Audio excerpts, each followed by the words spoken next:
হেদায়েত পাওয়ার জন্য কি দোয়া পড়ব? হেদায়েত পাওয়ার জন্য সবচেয়ে কমন দোয়া তো ভাই সেই দোয়া যে দোয়া আমরা ৫ ওয়াক্ত নামাজে প্রত্যেক রাকাতে পাঠ করে থাকি। স্বয়ং আল্লাহ সুবহানাহু ওয়া তাআলা যে দোয়া আমাদেরকে শিখিয়েছেন সেটি হলো ইহদিনাস সিরাতাল মুস্তাকিম। আল্লাহ সিরাত মুস্তাকিম বা সরল পথের হেদায়েত আমরা আপনার কাছে চাই। তো হেদায়েত চাওয়ার জন্য এর চেয়ে বড় দোয়া আর কি?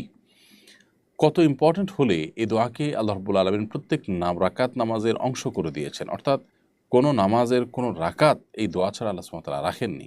এই দোয়াটা আল্লাহর কাছে কত গুরুত্বপূর্ণ হলে এটিকে প্রত্যেক রাকাত নামাজের অংশ করে দেওয়া হয়েছে। সো আমরা যখনই এটি পাঠ করব শুধু গতানুতিকভাবে মুখস্থ পড়ে যাব না, বরং অর্থ বুঝে এটিকে উপলব্ধি করে ভালো করে মনোসংযোগ সহকারে আল্লাহ সুবহানাহু ওয়া তাআলার কাছে দোয়া করব। ইহদিনাস সিরাতাল মুস্তাকিম, ইহদিনাস সিরাতাল মুস্তাকিম এভাবে দোয়া করার চেষ্টা করব ইনশাআল্লাহ তাআলা।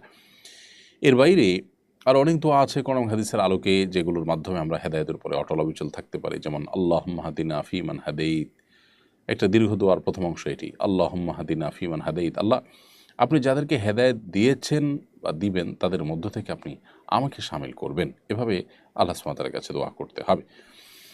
এর বাইরে আল্লাহ সুবহানাহু ওয়া তাআলার কাছে হেদায়েতের দোয়া করার জন্য নবী সাল্লাল্লাহু আলাইহি ওয়াসাল্লামের আরও অনেক দোয়ার একটি হলো আল্লাহুম্মা আরিনাল হাক্কা হাক্কাও ওয়ারযুকনা ইত্তিবাআহ, আল্লাহ যেটি সত্য সেটি আমার কাছে সত্য হিসাবে আপনি উদ্ভাসিত করে দিন এবং সেটি অনুকরণ করার তৌফিক আমাকে দান করুন।